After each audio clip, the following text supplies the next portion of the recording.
এই আয়াতে এবং তার পরের আয়াতে আল্লাহ রাব্বুল আলামিন ইহুদিদের সাথে নবী করিম সাল্লাল্লাহু আলাইহি সাল্লাম মুমিনদের মুবাহালার কথা বর্ণনা করছেন।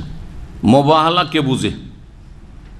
মুবাহালা যে বুঝে হাত তুলবে, আর যদি না বুঝেন তো চুপ থাকবে। হ্যাঁ, সেটা হচ্ছে মুবাহালা, হচ্ছে হক এবং বাতিলের মাঝে চূড়ান্ত ফয়সালার জন্য দুই পক্ষ আল্লাহর কাছে দোয়া করবে। দুই পক্ষ, যেহেতু দুই পক্ষই হচ্ছে হকের দাবিদার, এই দলও বলছে যে আমরা হকপন্থী, এই দলও বলছে আমরা কি হকপন্থী। নবী সাল্লাল্লাহু আলাইহি ওয়াসাল্লাম সাহাবায়ে কেরাম বলছেন যে আমরা হক নিয়ে এসেছি, ঠিক না? আর হক নিঃসন্দেহে কোরআন হক, অহল হক। আর ইহুদিরা বলতো যে হক আমাদের কাছে আছে, সত্য আমাদের কাছে আছে, তোমরা মিথ্যা বলছো, তোমাদের ধর্ম মিথ্যা, আমাদেরটা ঠিক, ঠিক না? আমরা হচ্ছে জান্নাতি, লা ইয়াদখুলাল জান্নাতা ইল্লা মান কানা হুদান আও নাসারা। ইহুদিরা বলতো যে একমাত্র ইহুদি জান্নাতে যাবে, আর খ্রিস্টানরা বলতো একমাত্র খ্রিস্টান জান্নাতে যাবে। তার মানে মুসলিমরা জান্নাতে যাবে না, ওরা হ্যাঁ ভ্রান্ত পথে আছে, আমরাই ঠিক পথে আছি, ঠিক না? তাহলে দুই দলই হকের দাবিদার। এখন যখন হকের দাবিদার, এই কথা যদি অন্তর থেকে বিশ্বাস থাকে যে সত্যি আমরা হকের দাবিদার আর আমরা জান্নাতি হব বা জান্নাতে যাব, তাহলে যত তাড়াতাড়ি মারা যাব অসুবিধা আছে নাকি? মুমিন মানুষ যে বিশ্বাসী আর জান্নাত পাবে নিশ্চিত, সে মরে গেলে তো তার লস নেই, মরে গেলেই তো দুনিয়ার কষ্ট থেকে আরাম পেয়ে গেল। কথা বুঝছেন না?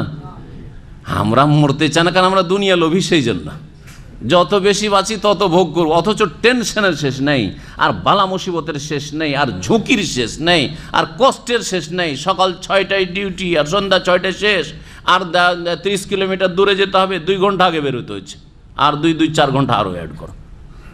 এত কষ্ট করছেন দুটো রুজির জন্য, অথচ মরে গেলে একজন মানুষ সুবহানাল্লাহ, আসহাবুল জান্নাতি হুম ফিহা খালিদুন, আরাম, মুস্তারিহুন আও মুস্তারাহুন, আরাম পেয়ে গেছে দুনিয়ার কষ্ট থেকে। তো আল্লাহ বলছেন ইহুদিরা, যখন তোমরা আল্লাহর ওলি আর তোমরাই হচ্ছ হকপন্থী আর তোমরাই জান্নাতি, আর কেউ জান্নাতে যাবে না, তো এক কাজ করো, আমরা সবাই মিলে আল্লাহর কাছে দোয়া করি, মুবাহালার দোয়া। ইহুদিরা দোয়া করবে যে হে আল্লাহ, আমরা হকপন্থী যদি হই আর তারা যদি বাতিলপন্থী হয়, আমাদের দুই পক্ষের মধ্যে যারা বাতিলপন্থী তাদেরকে তুমি আগে ধ্বংস করে দাও, ঠিক আছে? এইরকমই মুসলিমরা বলবে যে আল্লাহ, আমাদের দুই পক্ষের মধ্যে যেই পক্ষ বাতিলপন্থী সেই পন্থীকে, সেই দলকে কি করে দাও? ধ্বংস করে দাও, সে দলকে ধ্বংস করে দাও। যদি নিশ্চিত থাকেন যে আমি হকের ওপর আছি, তাহলে এই দোয়া করতে অসুবিধা আছে নাকি? অসুবিধা আছে? কারণ হকপন্থী যখন, তো ধ্বংস তো হবে না। কে ধ্বংস হবে? বাতিলপন্থী। তো আল্লাহ রাব্বুল আলামিন ইহুদিদের সাথে নবী সাল্লাল্লাহু আলাইহি ওয়াসাল্লামকে মুবাহালা করতে বলেছেন, আর খ্রিস্টানদের সাথে করতে বলেছেন। খ্রিস্টানরাও রাজি হয়নি শেষ পর্যন্ত, আর ইহুদিরাও রাজি হয়নি। এর দ্বারা স্পষ্ট প্রমাণ হয়ে গেছে যে ইহুদি খ্রিস্টানরা হচ্ছে বাতিলপন্থী, আর ইসলাম হচ্ছে ইন্নাদ-দীন ইনদাল্লাহিল ইসলাম, আল্লাহর মনোনীত দিন হচ্ছে ইসলাম, এবং হুয়া সাম্মাকুমুল মুসলিম, আল্লাহ এই মুসলিম নাম রেখেছেন ইব্রাহিম খলিলুল্লাহ আলাইহিস সালাতু সালামের মাধ্যমে, এবং মিন কাবুল ওয়া ফি হাদ, এর আগেও মুসলিম হয়তো আল্লাহর অনুগত যারা আল্লাহর বান্দারা, আর পরেও হ্যাঁ মানব জাতি যারা আল্লাহর আনুগত্য করে তাদেরকে মুসলিম বলা হয়েছে। জি। তো নবী করিম সাল্লাল্লাহু আলাইহি সাল্লাম মদিনায় ইহুদিদেরকে ইসলামের দাওয়াত দিলেন। তারা বলছেন আমরাই হকে আছি, তোমার বাতিল কথা কেন মানতে যাবো? তা আল্লাহ বলছেন যে ঠিক আছে, যদি তাই হয় যে তোমরা হকে আছো, তো হকপন্থী তো জান্নাতি, হ্যাঁ, আর হকপন্থী তো ধ্বংস হবে না, বাতিলপন্থী ধ্বংস হবে। তো আল্লাহর কাছে দোয়া করো, মুবাহালার দোয়া। নবীও দোয়া করবেন যে আল্লাহ, আমাদের দুই পক্ষের মধ্যে যারা বাতিলপন্থী তাদেরকে ধ্বংস করে দাও, আর তোমরা ইহুদিরা তোমাদের আলেম ওলামা পুরোহিতদেরকে জমা করো, পণ্ডিতদেরকে, আর দোয়া করো যে আল্লাহ, আমাদের দুই দলের মধ্যে বাতিলপন্থী যারা তাদেরকে ধ্বংস করে দাও। নবী সাল্লাল্লাহু আলাইহি ওয়াসাল্লামকে দিয়ে আল্লাহ চ্যালেঞ্জ করালেন। ইহুদিরা পিস পায়ে করেছেন, না না, এই দোয়া করা যাবে না, এই দোয়া করা যাবে না। এ হলো ইহুদিদের ঘটনা। সূরা আলে ইমরানের খ্রিস্টানদের কথা রয়েছে। নাজরানের খ্রিস্টান নবী সাল্লাল্লাহু আলাইহি ওয়াসাল্লামের সাথে কথা বলার জন্য এসেছে। নাজরান এখনও জানা আছে, নাজরান একটা বড় এলাকা সৌদি আরবে। নাজরানে বেশ কিছু খ্রিস্টান বাস করতো। তো নবী সাল্লাল্লাহু আলাইহি ওয়াসাল্লামের কাছে মদিনায় আসলেন ওরা, আর আসার পরে ইসলাম সম্পর্কে কথাবার্তা বলেন। নবী সাল্লাল্লাহু আলাইহি ওয়াসাল্লাম ইসলামের কথা বললেন, সারাদিন ধরে ইসলামের আলোচনা করলেন তাদের সামনে। কিন্তু শেষ পর্যন্ত তাদের অন্তরে ইসলাম ঢুকলাম, বলছে আমরা ইসলাম মানব না। তো ঠিক আছে, মানবে না, কি জন্য মানবে? বলছে আমরাই হকে আছি, তো আপনারা বাতিল।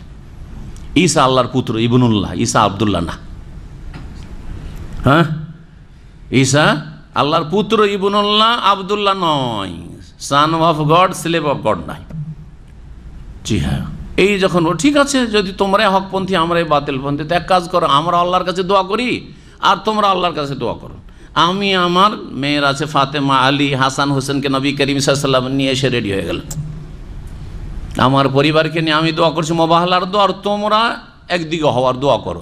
আর দুই দল দোয়া করি, আল্লাহ আমাদের দুই দলের মধ্যে যারা বাতিলপন্থী, যারা ভুল পথে আছে তাদেরকে ধ্বংস করে দাও, দোয়া করো।